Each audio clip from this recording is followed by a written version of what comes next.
Я не думаю, что, в общем-то, миролюбивые и законопослушные граждане Российской Федерации, такие как лезгины, что они вот в Москве создают какие-либо организации для того, чтобы или координационные центры для того, чтобы каким-то образом, значит, вот предвосхитить вот эти вот события, этот визит и заявить о себе, чтобы на них, так сказать, обратили внимание как на этнос, который нуждается сегодня вот в какой-то, может быть, государственной независимости, да. Я думаю, что, скорее всего, те люди, которые выдвигают такие гипотезы, ну, у них два варианта. Либо эти гипотезы оставлять у себя в уме, да, и тешить себя тем, что они являются их авторами. Вот. Либо, значит, все-таки побольше читать об этом народе, побольше читать об истории, как складывались те же, скажем, лезгино-дагестанские, то есть лезгинов с другими народами Дагестана, лезгино-азербайджанские и лезгино-русские отношения. Да? Отношения-то были на самом деле очень хорошими, и лезгины всегда стремились к России. Вот.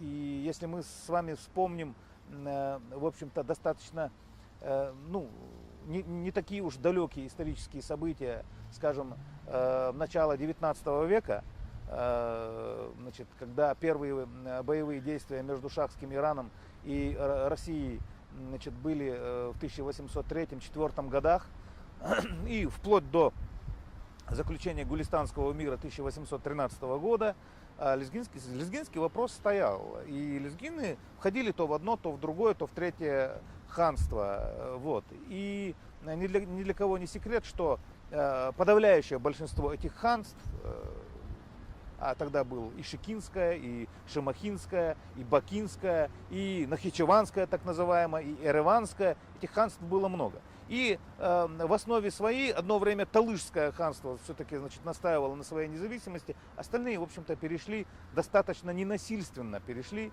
значит, вот под власть русской короны.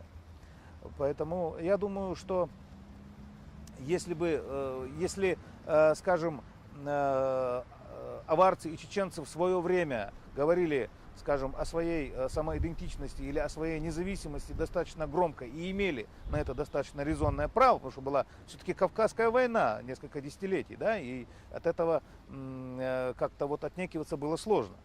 Если это еще можно было понять, и слава богу, эти настроения уже как бы погашены, они позади, мы живем в единой семье российских народов, вот, то я думаю, что вряд ли лезгинский народ сегодня помышляет о какой-то самостийности.